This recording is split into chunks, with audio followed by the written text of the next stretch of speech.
that government would consider. I want to do this very quickly.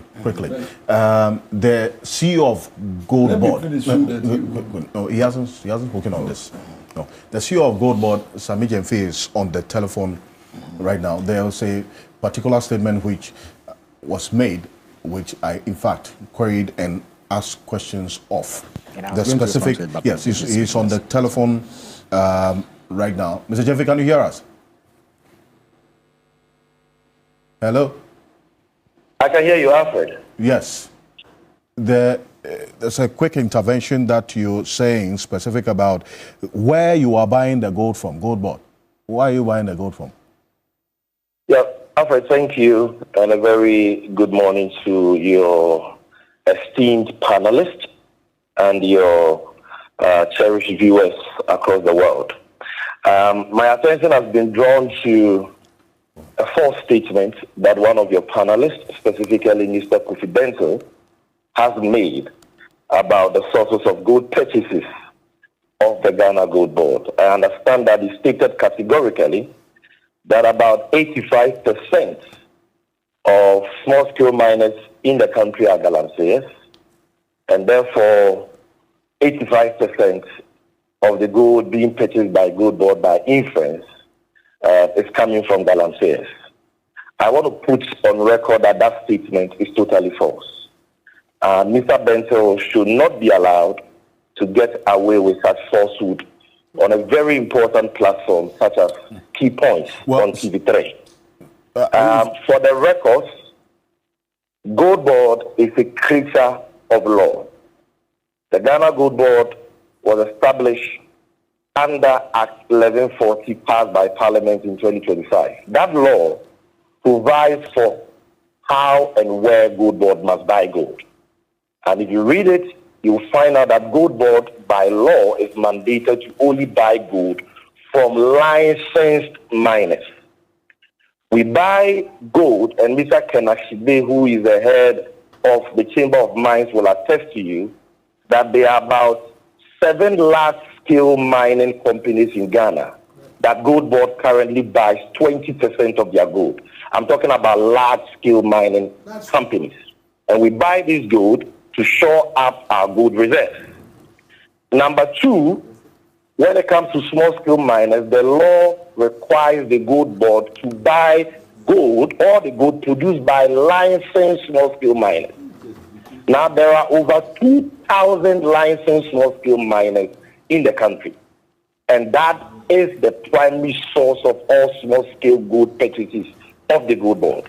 So the Gold Board, by law and by policy, does not deal with illegal miners. We deal with licensed small-scale miners through the Ghana National Association of Small-Scale Miners and the Concerned Small-Scale Miners Association. Now, this is a novelty. This has never happened in the history of Ghana, because since Ghana started producing gold, there has not been any legal and institutional framework that ensures that gold is purchased from licensed miners. So hitherto, you had individual licensees of the PMMC and or the Ministry of Lands and Natural Resources buying gold from everybody, irrespective of the source.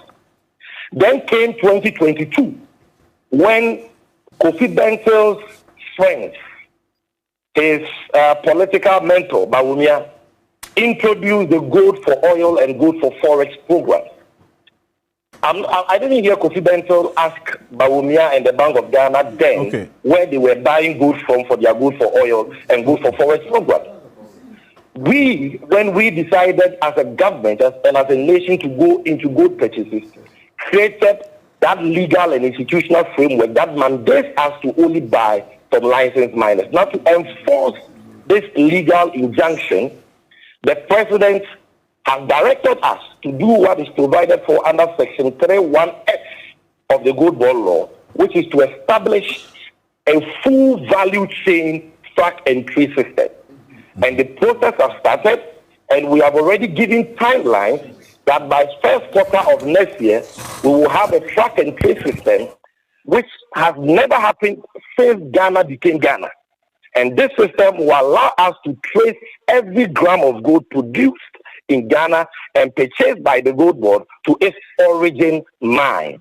So Kofi Bentil lied on your show when he said that the gold board gets 85% of its gold from illegal miners. It is not true. So when we get our gold from the over 2,000 licensed miners in Ghana. Right. When you make the point... let me explain something to you, Alfred. Quickly. We, as a corporate entity, do not buy gold directly. We buy it from private licensees, like it pertains in the Kuku area. Right. So it is possible that a private licensee of the gold board, licensed buying agent of the gold board, despite the legal requirements of them buying from only licensed small-scale miners, it is possible that you may get some of them breaching this legal provision. That is why we are introducing the track and trace system the president has been talking about, so that we can fish them out, we can segregate the gold, and we can ensure total compliance with this. So you shouldn't sit there and talk about things he doesn't know. Where did he get that figure 85% from? Okay, so since you said your attention was drawn to it, a couple of things. I then would assume that you weren't watching at the time. When he made that statement, yes, I raised queries about that. But then you make a point about you don't buy gold directly from the miners, and that there is a possibility that the licensed gold buyers that you engage would breach the law that mandates that gold board buys the gold from only licensed small-scale miners. There's that possibility that they may have bought from illegal small-scale miners that you are not directly aware of and you are not directly engaging. So that's a challenge. So, my brother, are you aware of any perfect system anywhere in the world? You cannot have a perfect system anywhere in the world. We are saying that, first of all, understand how gold is bought. Yeah. Gold is bought in buying offices in district capitals and regional capitals and various towns across the country. Gold is not bought from mining sites. Okay? So when an individual buyer is sitting in his office in Kofi and somebody brings nuggets of gold or gold in the form of a powder, that individual Ghanaian may not have the technology to detect whether that seller is a licensed miner or not. And it is the responsibility of government to put in place the systems that will ensure that that buyer is able to trace the source of that gold. I am saying that Kofi Bentil's friends were in power for 8 years. They started gold purchases under gold for oil and gold for forex. They did not introduce any such system. Okay. We, in less than 9 months, are introducing that system that will allow these individual licensed buyers of the gold board buying gold for us to be able to detect the sources of the gold they buy. So the traceability is what you are introducing. Any objective person, Alfred, will comment. And you will not come and say they're throwing figures around. So the traceability... 85% of small-scale miners are guarantees. What is the source of that data? So the traceability is what you are putting in place now to identify this and address the challenge. Did we ever have a conversation about traceability when Kofi Bentil's mentor Bawumia was vice president and he was doing good for oil and good for forex? No, because they were buying gold without any proper institutional and legal framework. That is different from what is happening now under President Mahama. And he has given clear directives, and we are almost done with this track and trace system. But even in the absence of the track and trace system, go to our website. The terms and conditions of our license are clear. We don't buy gold from illegal miners, and we don't deal with illegal miners. We rather, at the time NIMOS was facing challenges with resources, we rather are giving financial and logistical support to NIMOS to go and fight illegal miners. Why will we do that? Can the kingdom divided among itself stand? And then you don't have any evidence, you don't have any data. You come and sit on national television and you throw a figure, which is a figment of your own imagination out there, that 85% of gold board gold comes from illegal miners. You should stop that propaganda. Right. So that, Sammy, it's the points that you make about the traceability is the next phase of the conversation in dealing with this challenge. That's what you have identified. First of all, as well. I want Mr. Kenashigbe, who is a key partner of the Gold Board there, and who currently is working on that. Is seated here. In fact, hold on. Yes, he corroborates the point that you are making. On the development of model LBMA certified model mines and refinery and all that, to educate Kofi Bentil that Gold Board buys large-scale mining gold. Okay. That's number one. Number two, Gold Board buys a small-scale gold by law from licensed small-scale miners. But we are not hypocrites.